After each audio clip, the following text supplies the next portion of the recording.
হচ্ছে যে এই পার্সোনালিটি টেস্ট বিষয়টা কি, ইন্টারভিউর সঙ্গে পার্সোনালিটি টেস্টের ডিফারেন্সটা কোথায়? পার্সোনালিটি টেস্ট শুধুমাত্র ইন্টারভিউর মতো কিছু নলেজ টেস্ট নয়, এখানে কিন্তু ডাকা হচ্ছে ক্যান্ডিডেটকে তার পার্সোনালিটি টেস্ট করার জন্য। অর্থাৎ এই ডাব্লিউবিসিএস এর মতো গুরুত্বপূর্ণ একটা পোস্টের দায়িত্ব যে ক্যান্ডিডেটকে দেয়া হচ্ছে, তার পার্সোনালিটি এই পোস্টের দায়িত্ব নেবার মতো রেডি হয়েছে কিনা, এটা কিন্তু পাবলিক সার্ভিস কমিশন জাজ করে নিতে চাইবে। আমরা জানি যে পাবলিক সার্ভিস কমিশনের যে কোনো ইন্টারভিউ বোর্ডে, বিশেষ করে ডাব্লিউবিসিএস গ্রুপে বা গ্রুপ সির যে ইন্টারভিউ বোর্ডে সমস্ত সময়ই একজন সাইকোলজিস্ট রাখা হয়।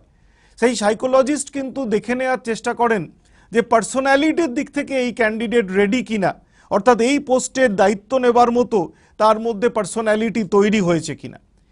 ফলে একটা ডাব্লিউবিসিএস এর মতো পরীক্ষার